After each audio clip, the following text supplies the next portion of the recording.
From train tracks to pedestrian and cycling bridge, I have been eager to make this video for quite some time and finally did it as I was following along with my wife, rooting on our daughter for the Bruce City Marathon, and thought, you know what, let's do some double duty. Let's cheer her on and get some good footage and photos of what once used to be railroad tracks and now, again, a beautiful pedestrian area, the Oak Leaf Trail. So let's start. There's a placard off of Capitol Drive by that bridge that you just saw in the video that has some really good information.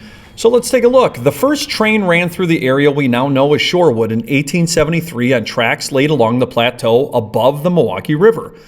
The loud whistle, rumbling wheels, and plumes of smoke caught the attention of nearby farmers and probably startled their animals. For close to 100 years, the train was a part of Shorewood's daily life. Travelers listened eagerly for the approaching passenger train. Freight trains dropped off building supplies and picked up locally produced items like cement and ice. Children placed pennies on the track to be flattened by the huge engines. By the mid-1920s, over 40 trains per day passed through Shorewood. Today, the Oak Leaf Trail follows the path of the Chicago and Northwestern Airline Division, which stretched from Milwaukee to Fond du Lac.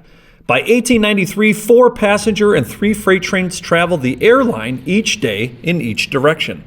By 1926, more than 40 passenger and freight trains crossed Atwater Road, now Capitol Drive, each day. Every train brought automobile and pedestrian traffic to a halt where the tracks crossed the road.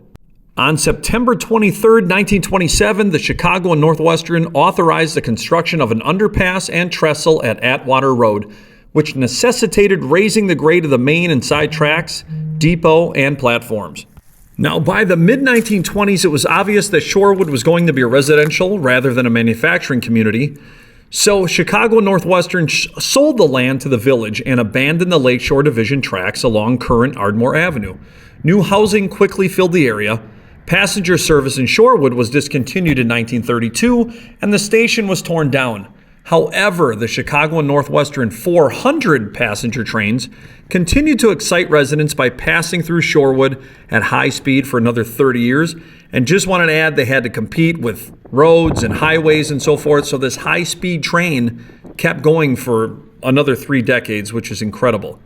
I highly recommend a stop to Corner Bakery on Capitol Drive to get more information that they have posted on their wall. It is just a really cool kind of hall of fame for that train in the railroad area.